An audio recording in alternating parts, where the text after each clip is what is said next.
В игре Pokemon Go есть множество стихий, которыми может обладать покемон. Каждая стихия хороша против другой определенной стихии. Например, вид драконов имеет иммунитет к атакам покемонов фей. Или покемоны Земля имеют иммунитет к покемонам летающим или электрическим. Далее мы рассмотрим все существующие виды покемонов. Электрические покемоны, в том числе и всеми любимый Пикачу, обитают в сухих местах, промзонах и неподалеку от учебных заведений. Легендарного электрического покемона Зардус вы можете встретить только на электрических станциях. Электрические покемоны имеют иммунитет к атакам земляных покемонов. Травяные покемоны обитают в садах, парках, лесах или больших открытых площадках с большим количеством травы. Пример травяного покемона – Бульбазавр.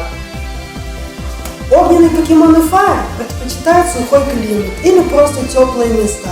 Кроме того, огненные покемоны часто встречаются в спальных районах. Ледяные покемоны обитают в водных или холодных областях. Пример ледяного покемона – Джинкс. Покемоны насекомые Баг обитают в сельской местности. Вы наверняка их найдете в поле или в лесу.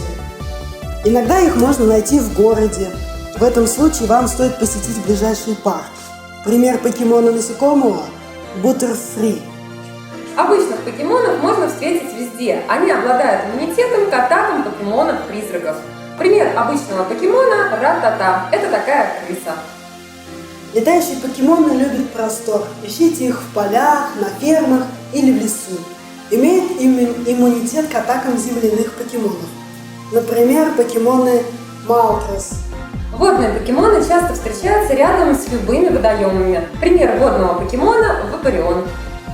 Ядовитые покемоны Poison могут встречаться как и за городом, так и на городских улицах. Они любят пруды, болота и озера, точно так же, как и парки с промзонами. Пример ядовитого покемона – Мак.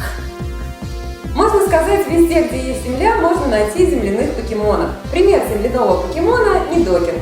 Земляные покемоны имеют иммунитет к атакам электрических покемонов. Каменный покемон Рок. Если вы живете в городе и вышли прогуляться, то наверняка повстречаете каменного покемона.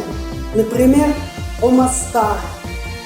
Боевые покемоны любят качаться. Вы наверняка встретите их в спортивных клубах, стадионах или неподалеку от известных арен. Стальные покемоны Steel прячутся в больших зданиях, но иногда они могут выползать наружу. Например, покемон Магнето. Стальные покемоны имеют иммунитет к яду. Волшебные покемоны обычно живут в местах, где люди бывают не очень часто, например, на кладбищах. Пример волшебного покемона – Пиглетуф. Оказались рядом с церковью. Возможно, где-то рядом притаился покемон-призрак. Чаще можно встретить их ночью. Например, покемон-призрак Гасли. Покемон-призрак имеет иммунитет к атакам обычных и боевых покемонов. Психические покемоны любят валяться на травке, так что их можно искать недалеко от травяных покемонов. Пример психического покемона – Мьюту и Мью. Покемоны-драконы любят жить в известных местах. Если рядом с вами есть какая-нибудь очень известная достопримечательность, то там наверняка может появиться один из драконов. Пример дракона – Драгонейр. Ну вот, мы рассмотрели все виды покемонов. Наверное, у вас остался вопрос, кто же из них самый сильный?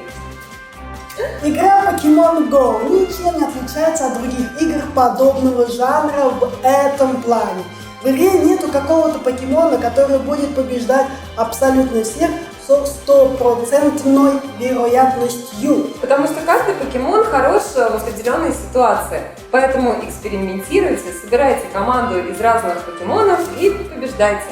С вами были Сережа И Женя, Если вам понравилось это видео, то ставьте лайк, подписывайтесь на канал, присылайте нам письма, комментарии. деньги и ключи от квартиры.